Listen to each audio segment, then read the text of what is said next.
नमस्ते।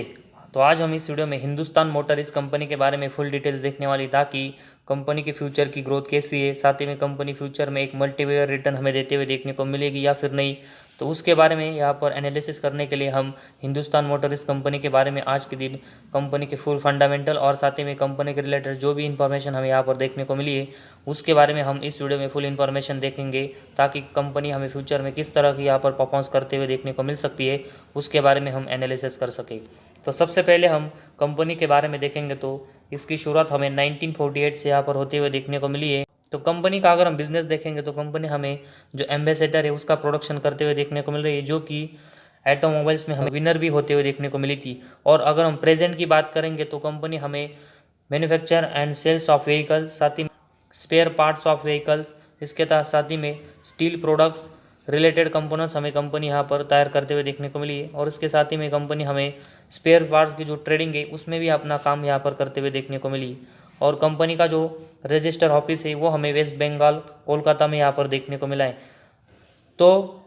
कंपनी की जो अगर हम एम्बेसडर के बारे में देखेंगे तो पहले इस कंपनी का जो ये प्रोडक्ट था उसकी बहुत ही हमें डिमांड देखने को मिली थी। और रिसेंटली अभी हमें देखने को मिला है कि ये कंपनी हमें एम्बेसडर का जो इलेक्ट्रिकल वेरिएंट है वो यहाँ पर लॉन्च करते हुए देखने को मिलने वाली है। तो जिस दिन हमें यहाँ पर एम्बेसडर का इलेक्ट्रिकल वर्जन यहाँ पर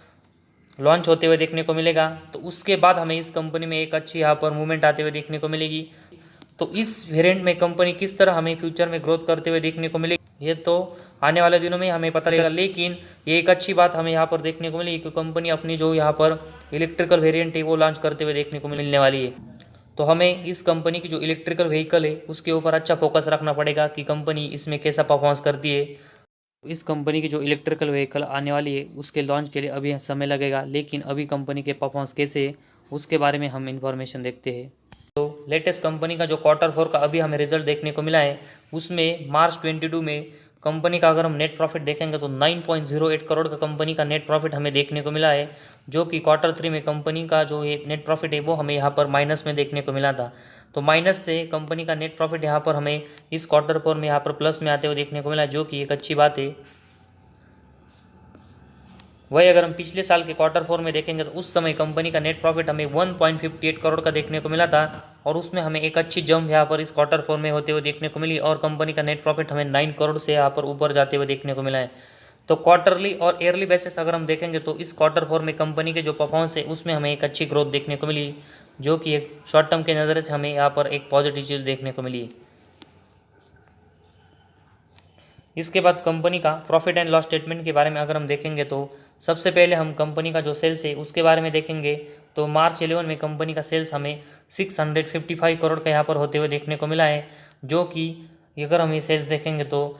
सितंबर 13 तक हमें यहाँ पर कंपनी का सेल्स अच्छे होते हुए देखने को मिला था। लेकिन इसके बाद कंपनी का जो सेल्स है उसमें हमें लगातार यहाँ पर गिरावट होते हुए देखने को मिली, और मार्च 20 और 22 में अगर हम देखेंगे तो कंपनी का सेल्स हमें 0 यहाँ पर देखने को मिला है, और मार्च 21 में कंपनी का सेल्स है वो हमें सिर्फ 1 करोड़ का होते हुए देखने को मिला है। तो पिछले अगर हम कुछ साल से देखेंगे तो कंपनी की जो सेल्स की ग्रोथ है वो हमें यहाँ पर ख़राब होते हुए देखने को मिली, जो कि एक निगेटिव पॉइंट हमें देखने को मिला है। तो इस सेल्स में से अगर हम कंपनी के जो एक्सपेंस है वो यहाँ पर कट करके देखेंगे तो कंपनी के जो सेल्स है उसके कंपेरेटिवली पिछले कुछ सालों में कंपनी के जो एक्सपेंस है वो हमें बढ़ते हुए देखने को मिले, और उसी की वजह से कंपनी का ऑपरेटिंग प्रॉफिट हमें पिछले कुछ सालों से यहाँ पर माइनस में जाते हुए देखने को मिला है। तो कंपनी का ऑपरेटिंग प्रॉफिट की जो ग्रोथ है वो भी हमें ना के बराबर ही इस पिछले कुछ सालों में यहाँ पर देखने को मिली है, जो कि ये भी हमें नेगेटिव बात हमें देखने को मिली है। वही अगर हम ऑपरेटिंग प्रॉफिट मार्जिन के बारे में देखेंगे तो मार्च 11 में हमें ये -10% देखने को मिला था, और इसके बाद अगर हम देखेंगे तो ये बहुत ही हमें ख़राब होते हुए देखने को मिला, और मार्च 21 में ये ऑपरेटिंग प्रॉफिट मार्जिन हमें -331% का यहाँ पर देखने को मिला है। तो कंपनी की जो यहाँ पर ऑपरेटिंग प्रॉफिट मार्जिन की अगर हम ग्रोथ देखेंगे तो ये भी हमें ना के बराबर देखने को मिल रही है, और कंपनी का ऑपरेटिंग प्रॉफिट जो माइनस में देखने को मिला है उसको सबसे पहले कंपनी को यहाँ पर प्लस में लाना पड़ेगा, तभी हम इस कंपनी में एक ट्रस्टेबल इन्वेस्टमेंट कर सकते हैं। इसके बाद कंपनी का नेट प्रॉफिट अगर हम देखेंगे तो मार्च 11 में हमें 1 करोड़ देखने को मिला था। इसके बाद -30, -71, -3, -42, -32, इसके बाद -16। तो मार्च 17 तक अगर हम देखेंगे तो कंपनी का नेट प्रॉफिट हमें यहाँ पर बहुत ही ख़राब देखने को मिला था, लेकिन मार्च 18 से अगर हम देखेंगे तो कंपनी का नेट प्रॉफिट हमें 57 करोड़, 27 करोड़, इसके बाद फिर से कंपनी लॉस में जाते हुए देखने को मिली, और मार्च 21 में कंपनी का नेट प्रॉफिट 4 करोड़ और मार्च 22 में कंपनी का नेट प्रॉफिट हमें 19 करोड़ का यहाँ पर देखने को मिला है।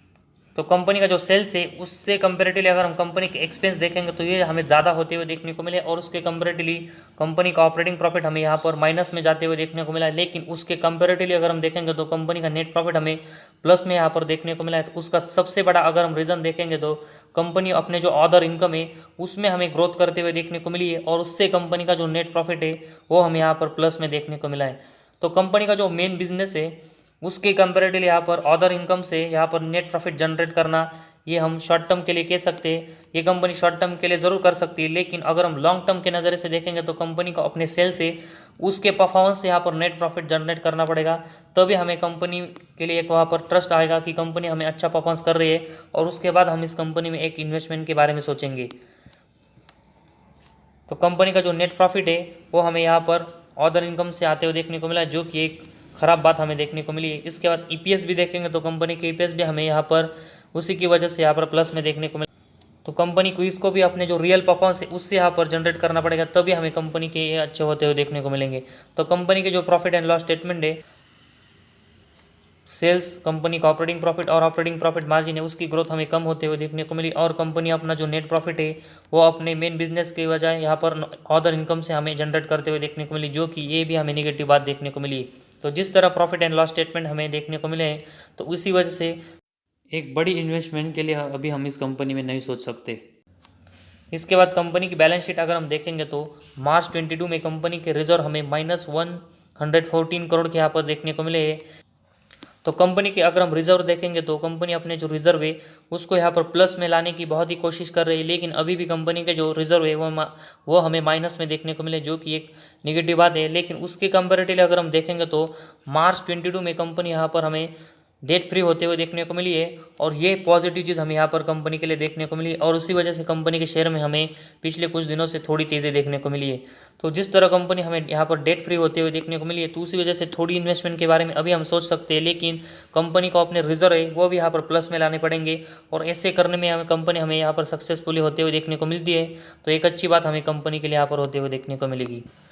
इसके बाद अगर हम शेयर होल्डिंग पैटर्न के बारे में देखेंगे तो कंपनी के मार्च 22 में प्रमोटर के पास हमें 32.34% की यहाँ पर हिस्सेदारी देखने को मिली है। एफआईज के पास 0.02 मतलब ना के बराबर है हिस्सेदारी। इसके बाद डीआईज के पास देखेंगे तो 1.32% की हिस्सेदारी देखने को मिली है। तो कंपनी जो यहाँ पर हमें डेट फ्री होते हुए देखने को मिली है तो उसी वजह से हमें जो यहाँ पर डीआईज है वो अपनी हिस्सेदारी इस कंपनी में कंटिन्यू करते हुए देखने को मिली है। लेकिन पिछले कुछ दिनों से देखेंगे तो वो भी हमें इस कंपनी में हिस्सेदारी कम करते हुए देखने को मिले और इसके बाद पब्लिक के पास देखेंगे तो 66.32% की हमें हिस्सेदारी देखने को मिली है। तो प्रमोटर, एफआईज और डीआईज अगर और साथ ही में पब्लिक देखेंगे तो वह हमें ज़रूर इस कंपनी में यहाँ पर सभी इंटरेस्टेड देखने को मिल रहे हैं, लेकिन एफआईज और डीआईज की जो शेयर होल्डिंग है वो लगातार हमें इस कंपनी में कम होते हुए देखने को मिली है। तो उसी वजह से इनकी जो शेयर होल्डिंग है वो इस कंपनी में कभी भी कम हो सकती है। तो इसी वजह से हमें यहाँ पर ज़्यादा इन्वेस्टमेंट के बारे में अभी सोचना नहीं चाहिए। तो जैसे ही कंपनी हमें इलेक्ट्रिकल व्हीकल का जो एम्बेसडर है वो लॉन्च करते हुए देखने को मिलता है तब हम इस कंपनी में थोड़ी इन्वेस्टमेंट करेंगे